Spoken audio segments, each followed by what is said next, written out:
All right. Excuse me. So this is the way that I have the gun set up for now. I say for now because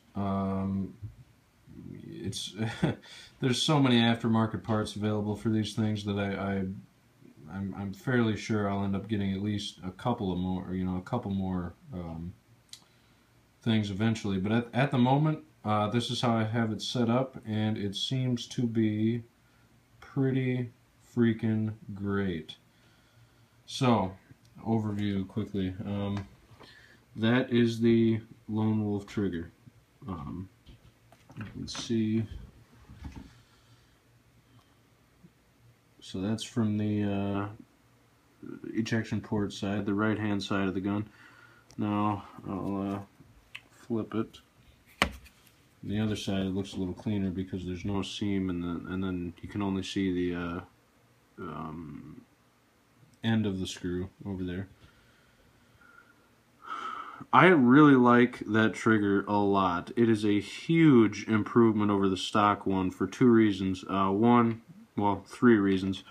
One is just comfort. It is dramatically more comfortable because the face of it is flat, so it allows me to get a decent amount of leverage on the gun without having any high pressure points, and that's also helped by the fact that the safety lever, when it's depressed, sits flush with the face of the trigger, so there's no more little ridge in the middle of the trigger that you're pushing on. Number two, it's aluminum, 6000 series aluminum, so it's obviously not gonna be flexing around and kind of all over the place like the polymer trigger is, or was. Definitely not gonna go back to that. So number three is the fact that this has a screw for pre-travel adjustment. It took away a lot of the take-up. I mean, a lot. Like, there's really, there's maybe half as much trigger movement as there was before. The gun is charged at the moment. You can tell when it's charged because the safety lever sticks out, and when it's not, it's not engaged. So I'll just rack the slide quickly. So here's the trigger pull. This is with the factory bar, obviously the Lone Wolf trigger, and then I have that Zev Race Connector in there, that Zev V4 Race Connector. Now watch this. It's a smooth rolling brake. It's just, you can't tell when it's going to go off. It's very similar to a car trigger because all of the take-up has been eliminated. It's just that it's much better. Now I'll keep my finger on the trigger and then show you guys the reset point quickly. Ah, shit. Okay. So here we go. Now that's where the reset point is. Now watch what happens when I just release this. It barely moves forward. Barely. So basically what that pre-travel screw did was make it so that you start at pretty much right when the trigger engages. It's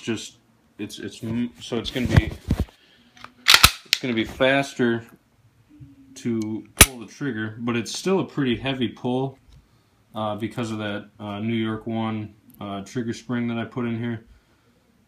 I really like it with the way I'm very happy with the way the trigger turned out on this. It's nice. It's really I'm very pleased. Now another point about this is that there is a over travel screw in that Lone Wolf trigger system, But I ended up removing the over travel screw entirely, because what I found out was that in order to get the thing to engage, the point where the over travel screw did anything at all was extremely close to the point where the trigger breaks. And I think that's just because of the connector that I have in here. If I had a different connector, like the 8-pound one that Bill is like gonna experiment with in that Glock 21 that he has, that would, I believe, work a lot better. Something like that would work a lot better with the over travel screw, because the break point is going to be farther out and more distinct. The reason that this is so, still a relatively long trigger pull is because of that connector. It's basically lengthened the ramp, so to speak. So it's that whole thing, almost that whole travel is engaging the connector. So with the way that I have the connector and trigger spring set up, the over travel point would stop like, barely. I mean, it would be just barely before the trigger itself contacts the polymer frame. So excuse me. I learned the hard way that it's better to just remove it and not mess with it, because what I ended up doing was putting it in, turning the screw too far, and then the trigger wouldn't fire. So I had to go on YouTube and figure out what I needed to do to take the slide off the gun when the trigger wouldn't break. And I ended up doing that. It was actually a lot more simple than I thought it would be. It took me literally like 2 minutes to do it. You just rack the slide, lock it back, and then you remove your the striker assembly from it, which again, much simpler than I thought it would be.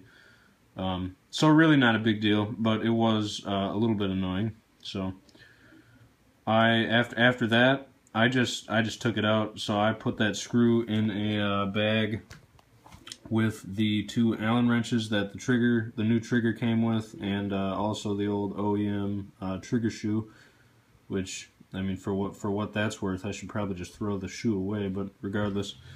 So anyway, that's the trigger. It is, I'm very happy with it. I really like how this turned out. Minimal amount of money invested, and I am super happy with this. Now, on to the backstrap that I currently have on here, and this is the one that I'm going to run on the gun until, I don't know, till further notice, I guess. But unless there's something aftermarket that comes out that's like a different type or something, this is the one that I'm going to stick with. It's the large size Beavertail. It gives me more trigger reach, more room for my support hand, where sort of the heel of this hand can contact the grip itself just a little bit, which I kind of like, but it's still plenty small enough for my ridiculous gargantuan hands to get a decent grip on. I can hold this and shoot this just fine one-handed, no problem at all. And yeah, so that's the grip that I'm going with at the moment. Now I'm gonna lock the slide back and show you guys the the other couple other things. So here's the Alpha Wolf barrel. You can see, the fluting and all that. And then there's that stainless steel guide rod that I got from NDZ. This is actually a Gen 3 guide rod, but they come with a little, when you order it for a Gen 4, they give you this little, insert that fills the hole, completes it, and that can't come off. It is, they put that on the guide rod before they put the screw on the end of the rod, so it's not going to come off. And yeah, I've been pretty happy with that guide rod. It seems to reduce slide velocity a little bit. Just subjectively, I didn't, measure it or anything like that, but it seemed to do a decent job. And now the sights. So this is the front sight. I think that's a little bit of oil or maybe some alcohol that's like left something in front of the sight there. But anyway, so this is the front from the XS. So that is the standard dot front, and here's the rear.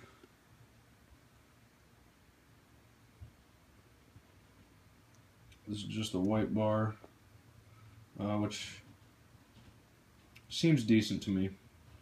I'm not sure if I will end up getting a tritium rear notch for this, rear sight for this, or not. It would be kind of cool just to experiment with it, just to see, how much it's really worth. But in most lighting conditions, I think I would actually prefer just this white because it's a little bit simpler. It's just a straight white line rather than like the, hollow, empty slot with a smallish white outline around it. This is a little bit brighter, I think, in the majority of light conditions. But I'll kind of point this. Yes, I'm wearing flip-flops in my own house, like like the tasteless redneck that I sometimes am. I'm gonna try and show these. So yeah, I don't know. It's not picking up too well on camera because it's my phone, but anyway, they seem to be pretty nice. I'm gonna shoot them for regulation. And by the way, just a little bit of bragging here, but I visually centered this yesterday when I put them on, and I checked the placement with my caliper. 0.002 difference. Yep, I'm that good. So yeah, just wanted to talk myself up there like I tend to do from time to time, because I'm just kind of a douchebag like that every once in a while. But yeah, I don't know. I mean, at the moment, I'm pretty happy with this. It's nice. The modifications that I've done so far are satisfactory for sure. So I just wanted to show you guys kind of how I have it set up at the moment. Yeah, pretty decent. And then as far as ammo goes, at the moment I have these, the 165 grain American Eagles, because I found these at the local Cabela's. Now, say what you will about HSTs, I'm not entirely sure if they're as good as everybody, well, not everybody, but a lot of people have a lot of nice things to say about these. But look at this. So I get this is law enforcement grade ammo, 50 round box, nickel plated. Let me just kind of doing everything one-handed with my ghetto cell phone videos. Nickel plated cases, sealed primer pocket and case mouth, 165 grain HSTs. 50 round box for $21.99. Not a bad deal at all. I mean, that's the same price as like Target ammo for my 45. And then these were $18.99.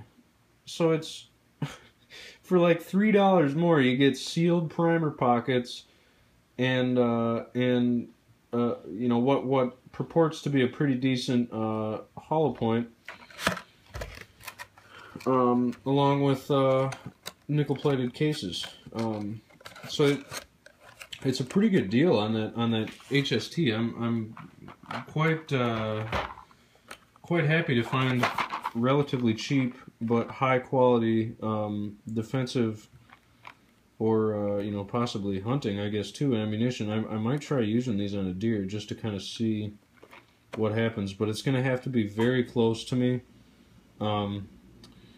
Occasionally I have, and by occasionally I mean this has happened about 3 times in the last,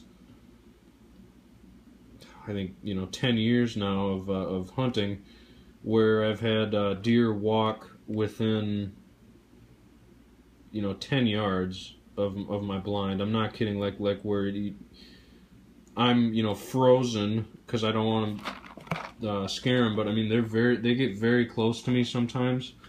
And if they're that close, I'll probably shoot one with this because it would be pretty interesting. And at that range, I would be pretty confident that I would get decent penetration. So if they get that close, I'll try and shoot one. But other than that, I'm not going to be taking pot shots at you know, 30 yards or some shit like that with this. That's just not.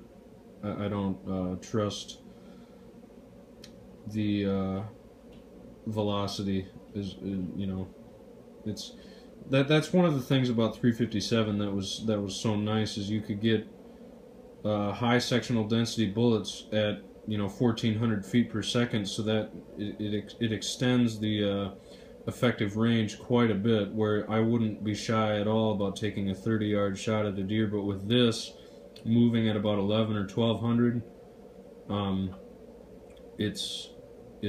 I don't know, it drops velocity quite a bit lower. So like on the box here, this is just quoted on their box, but it says, you know, at 25 yards I'm doing under 1100 feet per second, versus my 357 Magnum with, well, when I had it, with 158 grain bullet, which is a way higher sectional density than 165 grain 40 cal. That would still be moving at like 1400 feet per second with powerful ammo. So I mean, it's not nearly as powerful as a 357 Magnum, but at real close range, I would feel comfortable shooting a deer with this. I think it would certainly kill it. I would just really be careful about the range and really hope for a decent blood trail. Maybe give him a double tap or something like that. I don't know. But yeah. So that's the state of the Glock 23 and the ammo choices. Yeah, and just one last thing about the ammo. The reason that I decided to get some of that American Eagle 165 is because it's rated at the same velocity as the HSTs, and the shape of the bullet is pretty much identical. So to me, it makes a lot of sense to practice with these, even though they're slightly more expensive than you know, Winchester white box, but it's only by about $1 a box, and the Winchesters are a totally different shape. So I think I'm going to stick with these for practice, and the HSTs for carry, home defense, you know, maybe shooting animals, you know, and then in the woods for like bear protection, I can use these FMJ flat points, because they should be, you know, plenty. Just pop it you know, a couple of times and should be just fine. It'll either run away or I can empty the mag into its head, and then it'll die. So yeah, that should be a decent combination of ammo for what so far has been a very decent gun that I'm very happy with. So yeah, that's all for now. Talk to you guys later.